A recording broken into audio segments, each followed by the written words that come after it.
Hey, this is Jesus. Let's check out Luxor, Egypt. This is a VXRLabs module. Oh my goodness. Look at the size of this thing. Alright. Okay, so we've got these little sound things to... Welcome to the Avenue of the Sphinxes and Luxor Temple. Two magnificent landmarks that define the grandeur and mystique of ancient Egypt. The Avenue of the Sphinxes served as a grand procession route, connecting the Karnak Temple to the Luxor Temple in ancient times.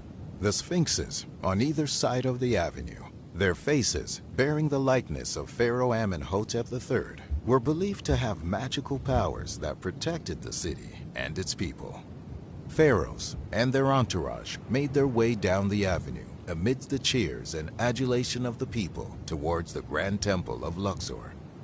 Inside, towering columns and grand halls are decorated with murals and paintings depicting scenes from ancient Egyptian mythology and history. For what's inside, we're going. The majestic sphinxes are now beautifully restored. The Nice. avenue was buried under sand for centuries until Egyptian archaeologist Zakaria Ghanem discovered the first state sphinx statues in front of the Luxor Temple in 1949. It was completed in 2021. Interesting. Took a while for it to get done, but that's nice. Alright, Avenue... And so what was the title on this? Avenue of the Sphinxes and Luxor Temple. And now just a little bit more on these sphinxes. Let's see what it says. Welcome to the Avenue of the Sphinxes, a grand promenade lined with imposing sculptures of the physical creature known as the Sphinx. This majestic pathway stretches for almost 3 kilometers. As you make your way down the avenue, you can feel the power and mystery of the sphinxes surrounding you, their watchful eyes following your every move. The grandeur of the avenue is matched only by the sophistication of the palace beyond. I agree. They are looking at us kind of funny. Let's see here.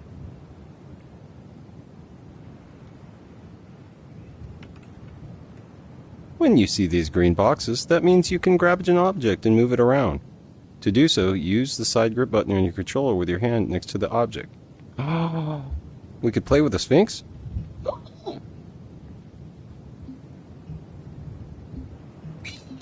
no! Oh no! Don't drop it! Oh my god, these things are expensive. Oh. No, it's butt staring at you. Oh, let's see about the Sphinx. Greetings, mortals. I am the Sphinx, a creature of myth and legend, known for my riddles and enigmatic presence. I have watched over this land for centuries, my imposing form a testament to the power and mystery of ancient Egypt. Those who dare to approach me must be prepared to answer my riddles. What? For only the wisest and most clever may pass. Many have tried and failed, but a select few have proven worthy of my respect. My watchful eyes see all, and my knowledge is unmatched. Alright. I am a symbol of the enduring legacy of this great civilization, a reminder of the power and majesty of the pharaohs who once ruled this land.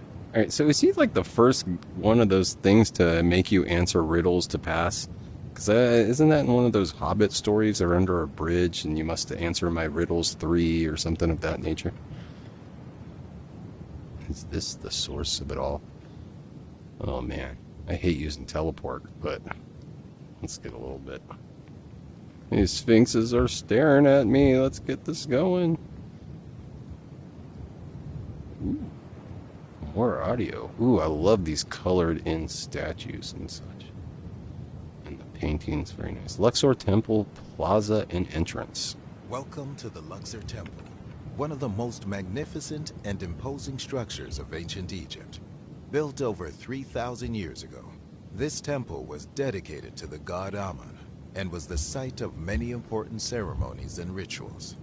The entrance to the temple itself is marked by a grand gateway, which is adorned with intricate carvings and hieroglyphics that tell the story of the temple's construction and the lives of those who worshipped here. The modern entrance has been designed to complement the temple's ancient architecture, with a spacious plaza and a modern visitor center that provides information and amenities for tourists. As you pass through the gateway and enter the temple, you will be transported back in time to an era of great power and majesty. Man, that guy has a really good voiceover As voice. you approach the entrance of the Luxor Temple, you'll be greeted by two enormous statues of Ramses II, Okay. each standing over 15 meters tall. These statues, known as the Colossi of Ramses, were originally located at the front of the temple, serving as a grand entrance for visitors. Nice. Egyptian structure. Oh, wait, we missed this one. Luxor Temple Pylon. What is The this? pylons at the entrance were constructed during the reign of Ramses II, who added his own touches to the existing structure built by Amenhotep III. The pylons served not only as a gateway to the temple, but also as a symbol of the pharaoh's power and authority. The Luxor Temple pylon is a testament to the skill and craftsmanship of the ancient Egyptians. Oh, grab the down on the left. What? We can mess with this thing? Oh my god. I am a god myself. Look at the strength of me.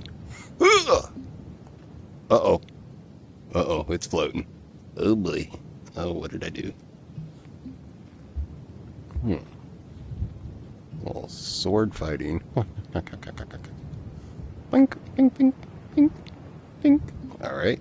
And now, I could... Alright, while we grab you, let's listen to some information. Inside the temple, towering columns and grand halls decorated with murals and paintings Well, we're not in depicting there yet. scenes from ancient Egyptian mythology and history leave visitors in awe. The grand statues of pharaohs and gods stand tall and proud amidst the bustling activity of the temple.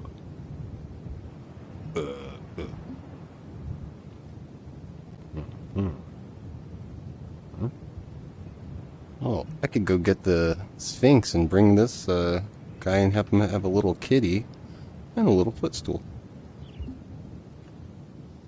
Uh-huh. Well, we're going to have some fun out here later. Alright, let's see. What's this? Luxor Temple's purpose. The Luxor Temple was one of the most important religious structures in ancient Egypt, dedicated to the god Amen. It was built over several centuries, with each pharaoh adding their own contributions and improvements to the complex. The temple complex was designed to be a place of worship, where the pharaohs and priests could offer prayers and sacrifices to the gods. It was also used for various ceremonies and festivals throughout the year. In addition to its religious functions, the Luxor Temple also served as a political and administrative center, where the pharaohs conducted official business and held court. Wow. The temple was considered a symbol of the pharaoh's power and authority. The Luxor Temple was not just a place of worship, but also a place of learning. The temple complex housed a library and a school for scribes, where students were trained in reading, writing, and arithmetic. Uh-oh. Oh, no. You go right through there. Arithmetic, you say? Okay, yes, I was listening. Alright, coming back here. Alright, let's go inside. Ooh, these lovely scribed door entrances. Looks at the pixelation. That is pixelation through history. Let's see. Ramses II, Court 1.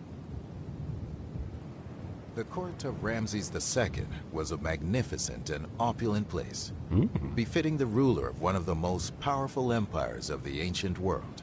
The pharaoh surrounded himself with a retinue of advisors, bureaucrats, priests, and warriors, Ooh, retinue. all vying for his attention I like and that favor. word.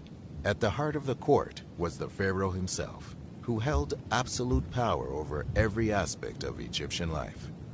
He was considered a living god, and his word was law.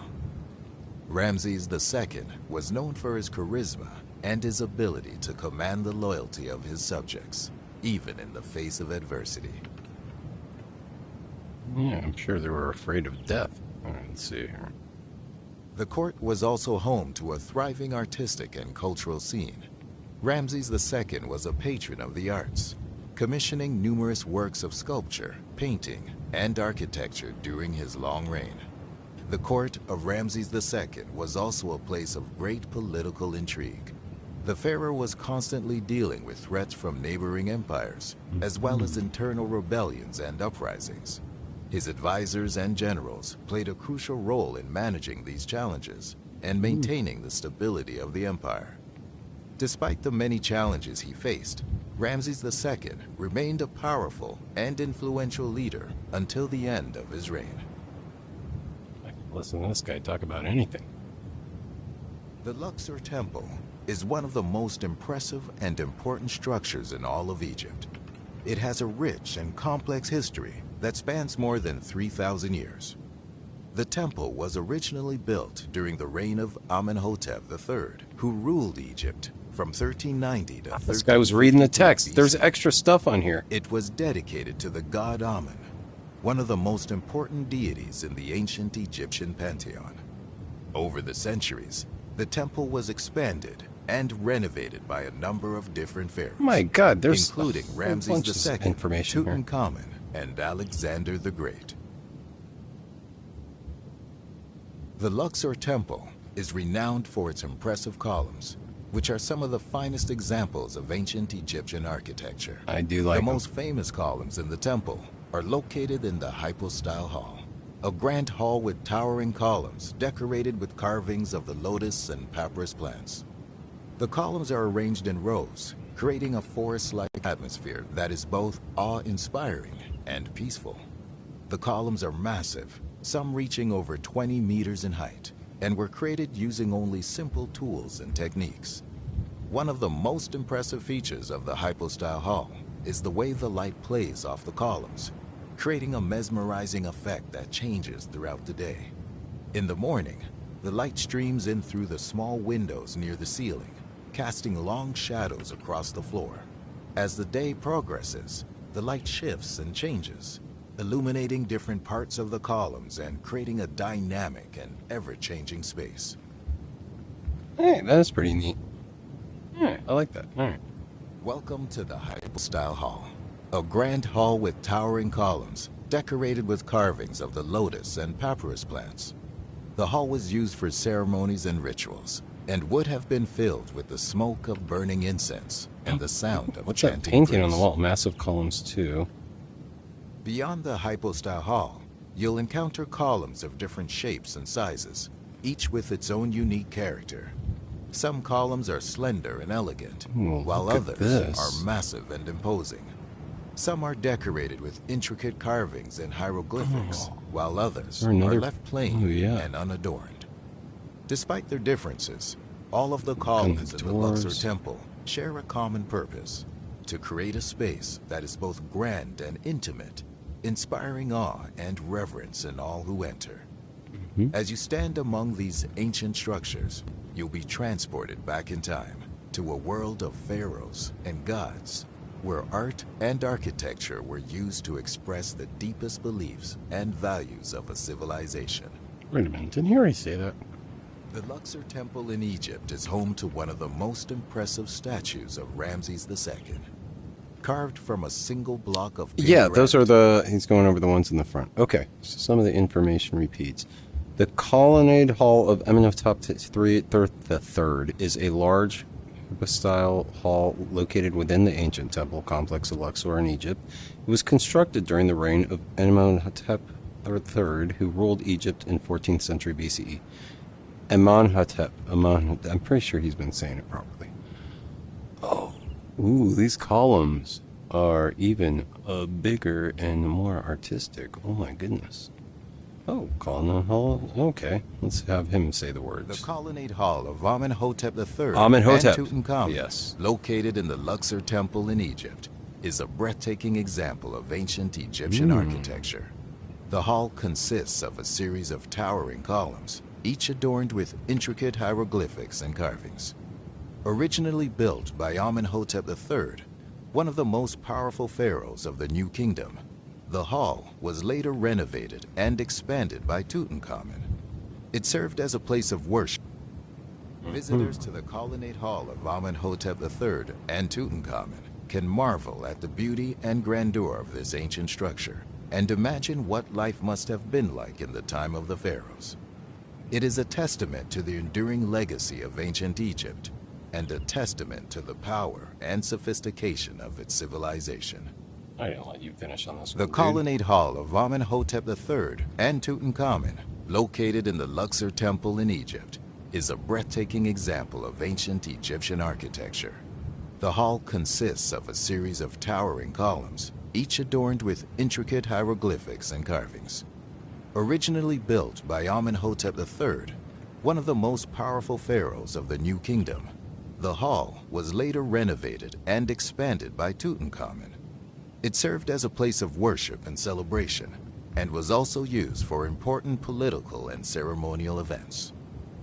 The columns themselves are a marvel of engineering, standing over 14 meters tall and carved from a single block of stone. What? The hieroglyphics and carvings on the columns tell the story of Amenhotep III's reign, as well as the religious and mythological beliefs of the ancient Egyptians. Oh. Ooh. Second court area. The court of Amenhotep III, one of the most powerful pharaohs of ancient Egypt, was a place of great wealth, luxury, and power. As the ruler of one of the most prosperous empires in the world, Amenhotep III surrounded himself with a retinue of advisors, priests, bureaucrats, and retinue, warriors, all vying for his attention. All right, and what favor. does this say? At the heart of the court was the pharaoh himself, who held absolute power over every aspect of Egyptian life. He was considered a living god, and his word was law. Amenhotep III was known for his love of luxury and his extravagant spending on the arts and architecture. Some of the most impressive examples of ancient Egyptian art and architecture, such as the Colossia of Memnon and the Temple of Luxor, were built during his long reign. The court was also home to a thriving artistic and cultural scene. Amenhotep III was a patron of the arts, commissioning numerous works of sculpture, painting, and architecture during his time. He also maintained a vast collection of art and literature, which he displayed in his palaces and temples. Despite the many challenges he faced, Amenhotep III remained a powerful and influential leader until the end of his reign. His court was a testament to the wealth, power, and sophistication of ancient Egypt, and his legacy continues to inspire awe and admiration to this day. In the centuries that followed, the temple fell into disrepair, and many of its structures were buried under layers of sand and debris. It wasn't until the 19th century that the temple was rediscovered and restored to its former glory. That was one of the statements from outside as well. The Luxor Temple is a major tourist attraction and a testament to the incredible skill and ingenuity of the ancient Egyptians. What's going on back here? The Roman sanctuary in the Luxor Temple in Egypt is a testament to the lasting influence of the Roman Empire on the ancient world. The sanctuary was built during the reign of the Roman Emperor Augustus in the 1st century BC, and it served as a center of Roman worship in the city of Thebes. The sanctuary consists of a number of small chapels and shrines, each dedicated to a different deity or aspect of Roman religion. The walls and ceilings of the chapels are adorned with intricate frescoes and carvings, depicting scenes from Roman mythology and religion. In addition to its religious significance, the Roman sanctuary also has great historical and cultural importance. It provides a window into the world of ancient Rome and its relationship with Egypt, and serves as a reminder of the power and influence of the Roman Empire. Now, I guess this is lastly, we're in the King's Chamber. Let's see what about this now. The King's Chamber in the Luxor Temple is located at the heart of the temple complex and is one of the most impressive architectural features of the site. The chamber is lined with tall pillars and adorned with intricate carvings and paintings depicting scenes from ancient Egyptian mythology and religion. At the far end of the chamber is a raised platform where the pharaoh would sit during ceremonies. The chamber was also used for the coronation of new pharaohs and for the performance of important rituals, such as the opening of the mouth ceremony, which was believed to bring the deceased back to life and restore their ability to eat, drink, and speak in the afterlife. Neat. Alright, I think this is it though. Then we got a portal that takes you right back to the beginning. Awesome. Alright, I think we've checked out this Luxor, Egypt. This is a very neat module. Alright, thanks for checking this out with me. This has been Jesus.